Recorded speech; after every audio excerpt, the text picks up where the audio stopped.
તો સુરતમાં આદિજાતિ પ્રશ્નોને લઈને મહત્વની બેઠક યોજાઈ છે। નાયબ મુખ્યમંત્રી હર્ષ સંઘવીના અધ્યક્ષસ્થાને આ બેઠક છે। આદિજાતિ ખેડૂતોને જમીન આપવાના મુદ્દે ચર્ચા।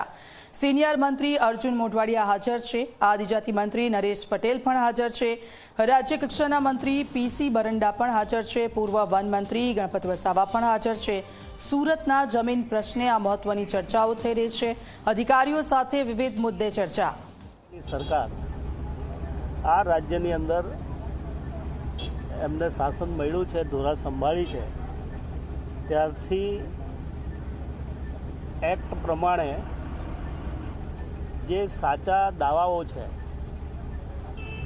વર્ષોથી જેમણે જંગલને સાચવવામાં પણ ખૂબ મોટો સહયોગ કર્યો છે અને સાચા જે હકદારો વર્ષોથી જમીન ખેડતા આવ્યા છે ને હજારો સંખ્યામાં હજારો એકર જમીન આપવામાં પણ આવી છે। આજે જે પ્રશ્ન હતા કે કેટલાક લોકોને અધિકારપત્ર જે આપ્યા છે એની પાકી સનદ ક્યારે ગણાય કે 7/12માં નોંધ પડવી જોઈએ। રેવન્યુ વિભાગને પણ સાથે રાખ્યા છે કે વહેલી તકે કે એની માપણી થઈ જાય। ફોરેસ્ટ વિભાગ, અમારો ટ્રાઇબલ વિભાગ સાથે મળીને એને એક્ઝેક્ટ જે મળવાપાત્ર જમીન છે એનો રેકોર્ડ એના હાથમાં આવી જાય, એ પ્રકારની પણ કેટલીક ચર્ચાઓ થઈ। અને કેટલાક જે પડતર કેસો છે એ પડતર કેસોનો તાત્કાલિક નિકાલ આવે।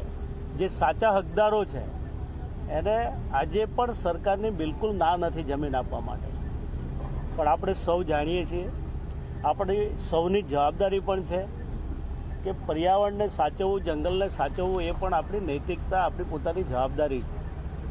ત્યારે સાચા છે એને ચોક્કસ રીતે અમે આપવાના છીએ, પણ જ્યારે ખોટા દાવા હશે તો સરકાર માટે પણ એક બહુ મુસીબત ઊભી થતી હોય છે। પણ તેમ છતાં જે કંઈ અત્યારે જે ત્યાં આંદોલન ચાલી રહ્યું છે, આજે પણ અમારી બેઠકમાં મોટાભાગે ચર્ચા થઈ છે અને જે સાચા હશે તો ચોક્કસ રીતે અમે એને જમીન આપવાના છીએ। અને બાકીના જે ટ્રાઇબલના જે કેટલાક પ્રશ્નો હતા અમારા, એ પણ અમે દર વખતે મિટિંગો કરીને જે લોકો પાસેથી જે કેટલાક પ્રશ્નો આવતા હોય છે એ પ્રશ્નનો નિકાલ કેવી રીતે આવી શકે એ માટે અમારી આવી બેઠકો સતત ચાલતી રહી છે અને એના માટેની અમારી બેઠક હતી। Thank you. સુરતના દ્રશ્યો છે અને આદિજાતિના પ્રશ્નોને લઈને આ મહત્વની બેઠક યોજાઈ છે અને આ બેઠકમાં આદિવાસી કે જે લોકો પોતાની જમીન અને જંગલને લઈને તે લોકોએ આંદોલન કરી રહ્યા છે અને તેની પણ ચર્ચાઓ આ બેઠકમાં થઈ છે। આદિજાતિ ખેડૂતોને જમીન આપવા મુદ્દે ચર્ચા કરવામાં આવી। મંત્રી અર્જુન મોઢવાડિયા, નરેશ પટેલ આ બેઠકમાં હાજર રહ્યા। ગાંધીનગર ખાતે આ બેઠક યોજાઈ છે। પીસી બરંડા, પૂર્વ વન મંત્રી ગણપત વસાવા પણ ત્યાં હાજર રહ્યા। આદિવાસીના પ્રશ્નો શું છે તેઓ આ ચર્ચા કરી હતી આ બેઠકમાં અને તેનું નિરાકરણ કઈ રીતે લાવી શકાય તેને લઈને પણ ચર્ચા।